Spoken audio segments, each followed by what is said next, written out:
Rajagopal sir, പണ്ടൊരു പഴഞ്ചൊല്ലുണ്ട്, ആസനത്തിൽ ആല് കിളിച്ചാൽ അതും അലങ്കാരമായി കൊണ്ടു നടക്കുക എന്ന. യഥാർത്ഥത്തിൽ അമേരിക്കൻ പ്രസിഡന്റ് ഡൊണാൾഡ് ട്രംപിന്റെ നിലവിലെ അവസ്ഥ, അല്ലെങ്കിൽ അദ്ദേഹം പറയുന്ന ചില വാക്കുകൾ അങ്ങനെയൊന്നാണോ എന്ന് നമുക്ക് തോന്നിപ്പോകും. എന്തു പറഞ്ഞാലും അതൊക്കെ അമേരിക്കയ്ക്കും ട്രംപിനും അലങ്കാരമാണ്. ഇപ്പോൾ അമേരിക്ക എന്ന് പോലും പലയിടങ്ങളിലും അദ്ദേഹം പറയാറില്ല. ഞാൻ തീരുമാനിച്ചു, ഞാൻ പറഞ്ഞു, എന്റെ തീരുമാനം അങ്ങനെയാണ്. അതുപോലെ ഒന്നാണ് അദ്ദേഹം കഴിഞ്ഞ ദിവസം പറഞ്ഞത്. ഇറാന്റെ പരമോന്നത നേതാവാകാൻ ഇറാൻ എന്നെ വിളിച്ചിരുന്നു, പക്ഷെ ഞാൻ പോയില്ല എന്ന്. ഇറാനിൽ ആരിനി പരമോന്നത നേതാവായി വന്നാലും വധിക്കും എന്നാണ് നെതന്യാഹുവിന്റെ ഇസ്രയേലിന്റെ പ്രഖ്യാപനം. അത് അറിഞ്ഞു വെച്ചുകൊണ്ട് ഇറാൻ ഇനി മനഃപൂർവ്വം ട്രംപിനെ വിളിച്ചതാണോ എന്ന് പോലും നമ്മളൊന്ന് ആലോചിച്ചു പോകും. പക്ഷെ അത്ര പോലും അദ്ദേഹം അത് ആലോചിക്കുന്നില്ല. അദ്ദേഹത്തിന് അതൊരു വിഷയവുമല്ല.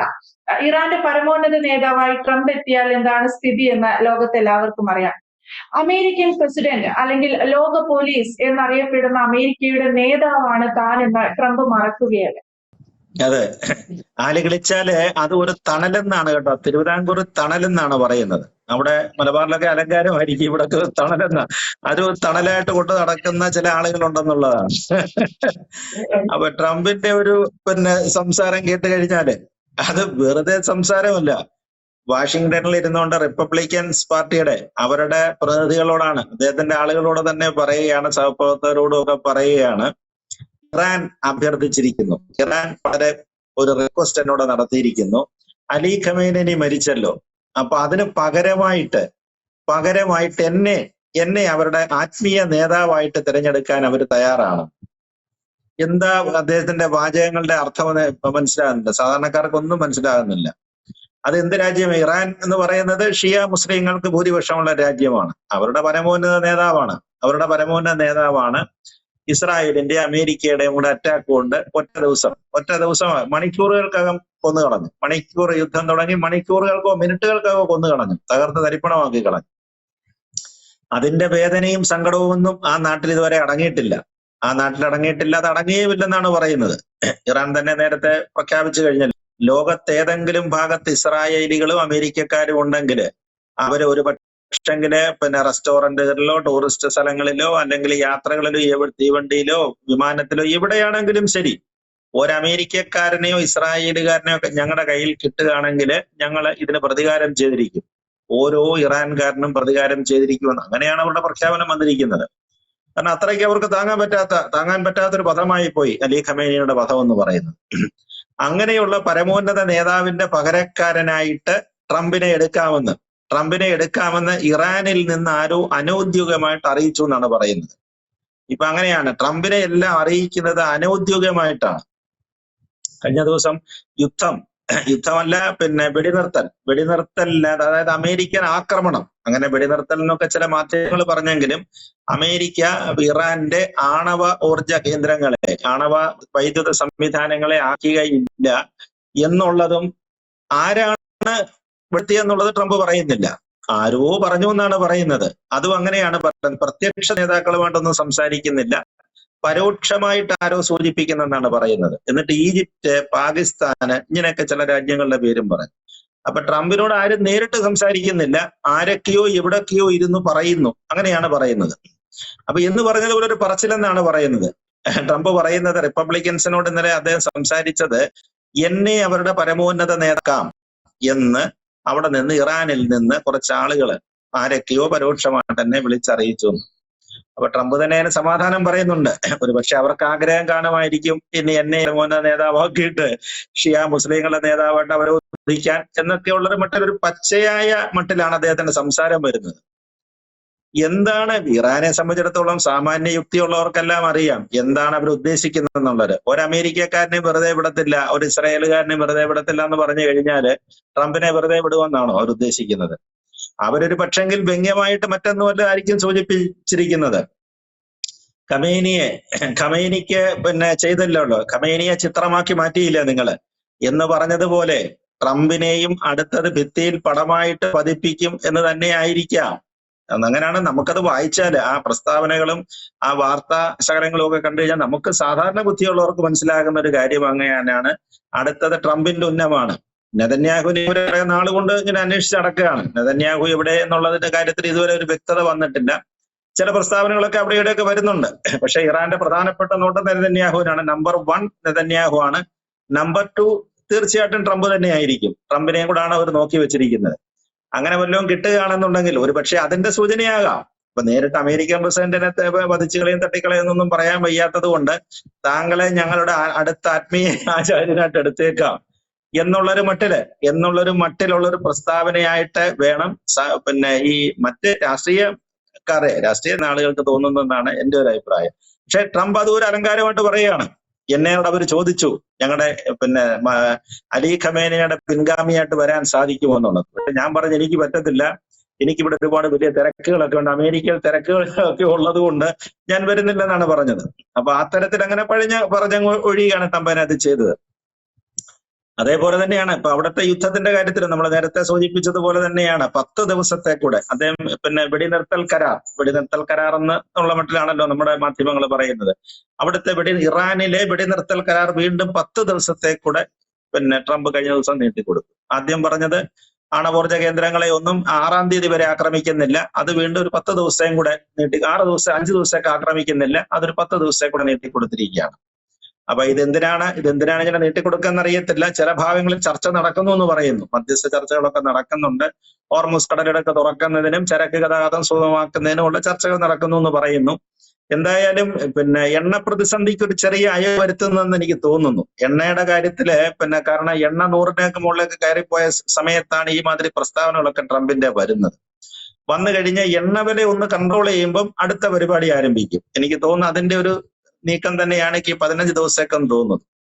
ഇപ്പൊ ഇറാനിൽ നിന്നുള്ള ചൈന, റഷ്യ, ഇന്ത്യ അടക്കമുള്ള രാജ്യങ്ങളുടെ കപ്പലുകളെ ഹോർമുസിൽ കൂടെ കടത്തിവിടാമെന്ന് ഇറാന്റെ വിദേശകാര്യമന്ത്രി സമ്മതിച്ചിട്ടുണ്ട്. നമ്മുടെ കപ്പൽ വരുന്നുണ്ട്. ഒരെണ്ണം മംഗലാപുരത്ത് വന്നു എന്നാണ് പറയുന്നത്. LPG ഒക്കെ ഉണ്ട്. മറ്റേ നാച്ചുറൽ ഗ്യാസ് ഉള്ള കപ്പലുകൾ നമ്മുടെ 2 എണ്ണം വരുന്നുണ്ടെന്നാണ് പറയുന്നത്. അപ്പൊ നമ്മളെ സൗഹൃദ രാജ്യങ്ങളെ അല്ലെങ്കിൽ എണ്ണ സംഭരിച്ച് നിർത്തിയിരിക്കുന്ന കപ്പലുകളെ, അങ്ങനെയാണ് കുറച്ചുകൂടെ അതിനെ പറഞ്ഞാൽ മനസ്സിലാകും തോന്നുന്നു. എണ്ണ സംഭരിച്ച് നിർത്തിയിരിക്കുന്ന കപ്പലുകളെ, ഇന്ത്യക്കും റഷ്യക്കും ചൈനയ്ക്കും മറ്റെവിടെയുള്ള എണ്ണ സംഭരിച്ച് മറ്റു രാജ്യങ്ങളിലേക്ക് വരുന്ന കപ്പലുകളെയാണ് പ്രധാനമായിട്ട് അവർ ഉദ്ദേശിക്കുന്നത്. അതിനെയൊക്കെ കടത്തി വിടുകയാണ്. അപ്പൊ എണ്ണവിലയിൽ കുറവുണ്ടാകാമെന്നാണ് നമുക്ക് തോന്നുന്നത്. പക്ഷെ അതിനും സംബന്ധിച്ചും അതുപോലെ LPG സംബന്ധിച്ച് ഇപ്പോഴും ആശങ്ക നിൽക്കുകയാണ്. LPG കാരണം ഖത്തറിലെ ആക്രമണം നടന്നതോടുകൂടി ഈ LPGയെ സംബന്ധിച്ച് വളരെ അനിശ്ചിതത്വം നിലനിൽക്കുകയാണ്. എണ്ണവില എവിടെന്നെങ്കിലും മറ്റു രാജ്യങ്ങളിൽ നിന്ന് എടുക്കാമെന്ന് കരുതാം. പക്ഷെ റഷ്യയുടെയോ ഖത്തറിന്റെയോ സഹായമില്ലാതെ LPGക്ക് എന്ത് ചെയ്യാൻ പറ്റും? അതാണ് ഇപ്പൊ നമ്മൾ നേരിടുന്ന വലിയ പ്രശ്നം. അപ്പൊ ഇന്ന് രാവിലെ വന്ന പ്രസ്താവന നമ്മൾ കണ്ടില്ല. കേന്ദ്ര ഗവൺമെന്റ് എണ്ണ കമ്പനികൾ കഴിഞ്ഞ ദിവസം നയാര എണ്ണ കമ്പനി പെട്രോളിനും ഡീസലിനും വില കൂട്ടി. അവർക്ക് ഏതാണ്ട് 6,500 ഔട്ട്ലെറ്റുകൾ ഉള്ളതാണ് ഇന്ത്യ ആകമാനം. കേരളത്തിലും ഉണ്ട് അവർ ഏകപക്ഷീയമായിട്ട് കൂട്ടി. പെട്രോളിന് 5 രൂപ 30 പൈസയും ഡീസലിന് 3 രൂപ വരെ കൂട്ടിയിട്ടുണ്ട്. പിടിച്ചു നിൽക്കാൻ പറ്റുന്നില്ല. ആരെയും കുറ്റം പറയാം. എണ്ണ കമ്പനികൾ ഇത്രയും ചുങ്കമൊക്കെ കൊടുത്തുകൂടെ കൊണ്ടുവന്ന് കഴിഞ്ഞ് കഴിഞ്ഞിട്ട് ഈ വിലയ്ക്ക് വിൽക്കാൻ പറ്റുന്നില്ല. അപ്പൊ അതുകൊണ്ടായിരിക്കാം അവർ ഏകപക്ഷീയമായിട്ട്. പക്ഷെ മറ്റ് BPCLും IOCയുടെയും ഒന്നും സ്ഥിതി അറിയത്തില്ല. ഭാരത് പെട്രോളിയം, ഇന്ത്യൻ ഓയിലും ഒക്കെ എന്താണ് ചെയ്യാൻ പോകുന്നതെന്ന് അറിയത്തില്ല. ഒരു പക്ഷെങ്കിൽ വില കൂട്ടേണ്ടി വരുമെന്നുള്ളതിന്റെ സൂചനയാണ് വന്നിരിക്കുന്നത്. ഇന്ന് വൈകുന്നേരം എല്ലാ സംസ്ഥാന മുഖ്യമന്ത്രിമാരുടെയും യോഗം പ്രധാനമന്ത്രി വിളിച്ചിട്ടുണ്ട്. ഇപ്പൊ നമ്മുടെ തെരഞ്ഞെടുപ്പ് നടക്കുന്ന തമിഴ്നാട്, കേരള മുഖ്യമന്ത്രിമാരെ ഒഴിവാക്കിയിട്ട് ഇവിടെ ചീഫ് സെക്രട്ടറിയാണ് പങ്കെടുക്കുന്നതെന്ന് തോന്നുന്നു. എന്തോ വലിയ അടിയന്തര സാഹചര്യങ്ങളെ നേരിടാനുള്ള തയ്യാറെടുപ്പായിട്ടാണ് നമുക്കത് വിലയിരുത്താൻ പറ്റുന്നത്. അപ്പൊ ആദ്യം കേട്ടിരുന്നത് രാജ്യത്ത് ലോക്ക്ഡൌൺ പ്രഖ്യാപിക്കേണ്ടി വരുമെന്നാണ് പറഞ്ഞത്. ലോക്ക്ഡൌൺ പ്രഖ്യാപിക്കേണ്ടി വരും. അതിന്റെ കാരണം എന്ന് പറഞ്ഞാൽ പ്രധാനമന്ത്രി പാർലമെന്റിൽ പറഞ്ഞു. പക്ഷെ അദ്ദേഹം പറഞ്ഞത് ലോക്ക്ഡൌണിന് സമാനമായ ഒരു സാഹചര്യം ഇന്ത്യയിൽ ഉണ്ടായി വരികയാണ്, അതുകൊണ്ട് സൂക്ഷിക്കണമെന്ന് മാത്രമേ പ്രധാനമന്ത്രി പറഞ്ഞുള്ളൂ. പക്ഷെ പെട്ടെന്ന് ഇന്ന് രാവിലെ ഉണ്ടായിരിക്കുന്ന അടിയന്തര തീരുമാനം എന്ന് പറഞ്ഞാൽ പെട്രോളിന്റെയും ഡീസലിന്റെയും എക്സൈസ് തീരുവ എടുത്ത് കളഞ്ഞു. കേന്ദ്ര ഗവൺമെന്റ് അവരുടെ എക്സൈസ് തീരുവ എടുത്ത് കളഞ്ഞു. അതായത് പെട്രോളിന് 13 രൂപ ഉണ്ടായിരുന്നത് 10 രൂപ കുറച്ചു കൊടുത്തപ്പോഴത്തേക്ക് പെട്രോളിന്റെ എക്സൈസ് തീരുവ 3 രൂപയായിട്ട് കുറഞ്ഞു വന്നു. അതുപോലെ ഡീസലിന് 10 ഉണ്ടായിരുന്നത് 10 ഉപേക്ഷിച്ചു, 10 കളഞ്ഞു. ഡീസൽ 0 ആക്കി. കാരണം അത് ഏറ്റവും കൂടുതൽ വിലക്കയറ്റം ഉണ്ടാക്കുന്നത് കൊണ്ട് അത് വളരെ 0 ആക്കി കൊടുത്തിട്ടുണ്ട്. അപ്പൊ എന്ന് കരുതിയിട്ട് തന്നെ പ്രത്യക്ഷ വിലവർധന ഉണ്ടാകാൻ പോകുന്നു എന്നാണ് അതിന്റെ സൂചന. പക്ഷെ വിലവർധന ഉണ്ടായാലും ശരി വില കൂടത്തില്ല.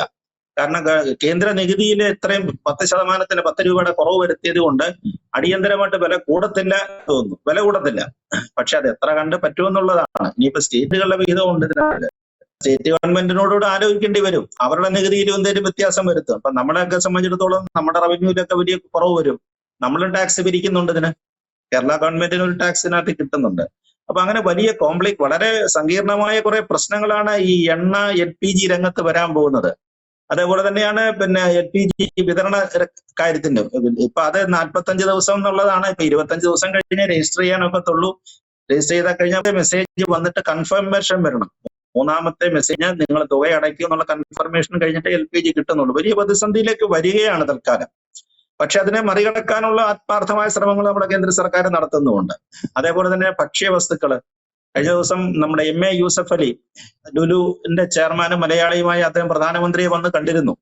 അദ്ദേഹം GCC രാഷ്ട്രങ്ങളില് അവരൊക്കെ ഒരുപാട് നെറ്റ്വർക്ക് ഉള്ളതാണ്. ഭക്ഷ്യ വസ്തുക്കളും ഒക്കെ അവിടെ ധാരാളമായിട്ട് അവർക്ക് ലുലുവിന്റെ വലിയ നെറ്റ്വർക്കാണല്ലോ മറ്റു ഈ ഗൾഫ് GCC രാജ്യങ്ങളിലുള്ളത്. അദ്ദേഹം വന്ന് പറഞ്ഞിട്ട് ഭക്ഷ്യവസ്തുക്കളുടെ വില കൂടുന്നത് സംബന്ധിച്ച് വലിയ ആശങ്ക പ്രകടിപ്പിച്ചു. പ്രധാനമന്ത്രി അദ്ദേഹത്തെ ആശ്വസിപ്പിക്കുന്നുണ്ടായിരുന്നു, ഒന്നും പേടിക്കേണ്ട കാര്യമില്ല, എല്ലാ കപ്പലോ വിമാനോ എന്ത് സഹായം കൊണ്ടാണെങ്കിലും ശരി മലയാളികൾ അടക്കമുള്ള ഇന്ത്യക്കാർക്കുള്ള ഭക്ഷ്യവസ്തുക്കൾ അവിടെ എത്തിക്കാനുള്ള സഹായം ചെയ്യാമെന്ന്. എന്തായാലും ഇന്ന് വൈകുന്നേരം 6 മണിക്ക് നടക്കുന്ന യോഗം വളരെ നിർണായകമാണ്. മുഖ്യമന്ത്രിമാരുടെ യോഗം വളരെ ശ്രദ്ധിക്കപ്പെടേണ്ടത് തന്നെയാണെന്നാണ് എനിക്ക് തോന്നുന്നത്. അതിനിടയിലെ ട്രംപിന്റെ ഈ മാതിരി പടമാകുന്ന വർത്തമാനങ്ങളൊന്നും വരുന്നത് കൊണ്ട് നമ്മളൊരു കൗതുകമായിട്ട് ആദ്യം സൂചിപ്പിച്ചെന്നുള്ളതേ ഉള്ളൂ. യെസ്, എന്തായാലും സർ അവസാനം പറഞ്ഞെടുത്താണ് ഞാൻ സ്റ്റക്ക് ആയി പോയത്. ട്രംപിന്റെ പടമാകുന്ന ചില പ്രഖ്യാപനങ്ങൾ തീർച്ചയായും അത് അങ്ങനെ തന്നെയാണ്. അല്ലെങ്കിൽ ട്രംപിനെ പോലെയുള്ള അമേരിക്കൻ പ്രസിഡന്റ് ആണ് പറയുന്നത് ഇറാന്റെ പരമോന്നത നേതാവാകാൻ അവരെന്നെ വിളിച്ചിരുന്നുവെന്ന്. എന്തിന് പടമാകാനാണോ എന്നുള്ളത് തന്നെയാണ് അവിടെ ചോദ്യം. യുദ്ധം കൂടുതൽ കടുക്കാനുള്ള ഒരു സാധ്യതയുണ്ട്. ഇറാൻ കർശനമായ ചില നിലപാടുകൾ എടുക്കുന്നു. അതിനേക്കാൾ വലിയ ശക്തമായ നിലപാടുകൾ അമേരിക്കയും എടുക്കാൻ സാധ്യതയുണ്ട്. വരും ദിവസങ്ങൾ നിർണായകമാണ്. പക്ഷേ ഇന്ത്യ അതിശക്തമായി തന്നെ ഈ വിഷയത്തിൽ ഇടപെടുന്നുണ്ട്. അതാണ് ഏറ്റവും ഒടുവിൽ രാജഗോപാൽ സാർ പറഞ്ഞതുപോലെ MA യൂസഫ് അലിയുമായൊക്കെ മോദി ഒരു ചർച്ച നടത്തിയിട്ടുണ്ട്.